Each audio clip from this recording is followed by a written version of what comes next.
بسم اللہ الرحمن الرحیم۔ آج کا سبق واجبات نماز کا بیان۔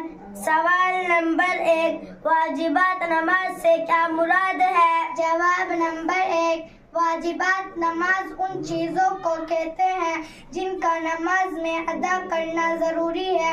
اگر ان میں سے کوئی چیز بھولے سے چھوٹ چلے تو سجدہ سہو کر لینے سے نماز درست ہو جاتی ہے، اور بھولے سے چھوٹنے کے بعد سجدہ سہو نہ کیا جائے یا قصداً کوئی چیز چھوڑ دی جائے تو نماز کا لوٹانا واجب ہوتا ہے۔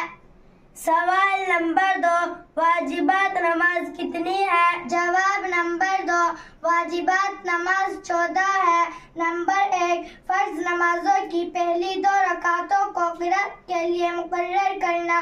نمبر 2، فرض نمازوں کی تیسری اور چوتھی رکعت کے علاوہ تمام نمازوں کی ہر رکعت میں سورہ فاتحہ پڑھنا۔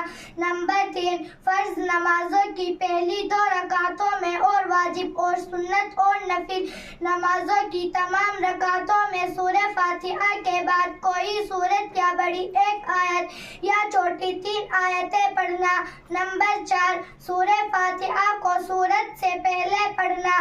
نمبر 5، قرات اور رکوع میں اور سجدوں اور رکعتوں میں ترتیب قائم رکھنا۔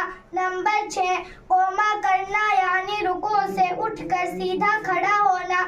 نمبر 7، جلسہ یعنی دونوں سجدوں کے درمیان سے اچھی طرح ادا کرنا۔ نمبر 9، قاعدہ اولا یعنی 3 اور 4 رکعت والی نماز میں 2 رکعتوں کے بعد تشہد کی مقدار بیٹھنا۔ نمبر 10، دونوں قاعدوں میں تشہد پڑھنا۔ نمبر 11، امام کو نماز فجر اور مغرب، عشاء، جمعہ، عیدین، تراویح اور رمضان شریف کے وتروں میں آواز سے قرات کرنا اور ظہر، عصر وغیرہ نمازوں میں آہستہ پڑھنا۔ نمبر 12، لفظ سلام کے ساتھ نماز سے علیحدہ ہونا۔ نمبر 13، نماز وتر میں قنوت کے لیے تکبیر کہنا